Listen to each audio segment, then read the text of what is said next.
Another myth that we have in the silver market, and this one you hear primarily from coin dealers, bullion dealers, especially those that are, maybe been chided in the last bull market when silver ran so quickly. Basically in 1 year's time from $6 to $50, a big move in a short amount of time.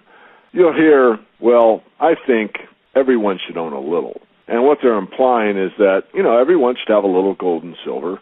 And they're really not that in tune with the global system or what's really going on. They may have been actually more so in the previous bull market. Regardless, it's one of mine that I love to dwell on. Everyone should have a little. Two very ambiguous terms. What is everyone and how much is a little? So in the context of everyone, we could think of every human being on the planet, and that would be over 6 billion people. But I'm going to narrow it down. We're going to use about 5% of the world's population, and we'll just say everyone in the United States. And that's round numbers, 350 million people. And now we need to define a little. How much is a little?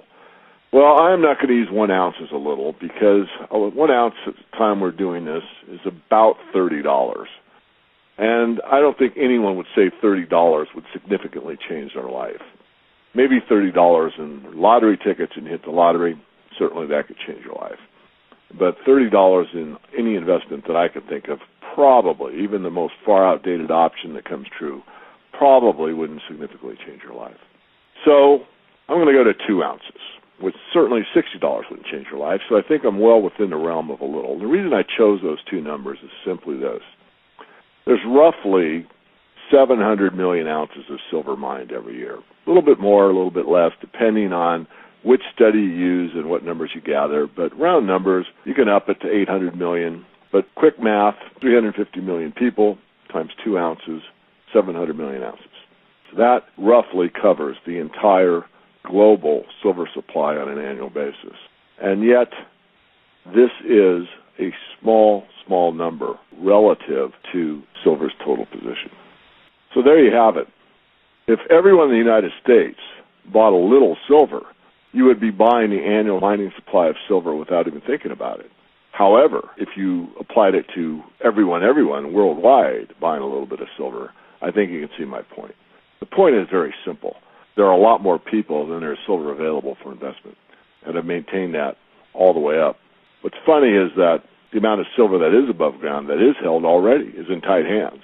So the float, or the amount of silver that's actually up for auction on a daily basis, is not that great.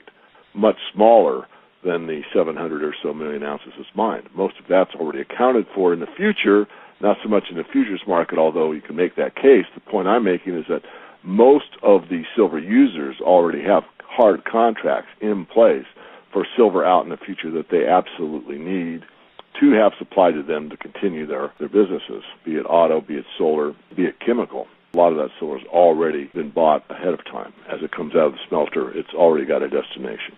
Back to the saying, everyone should own a little. Not everyone can, and not everyone will. There's a lot less silver out there for investment than most people think.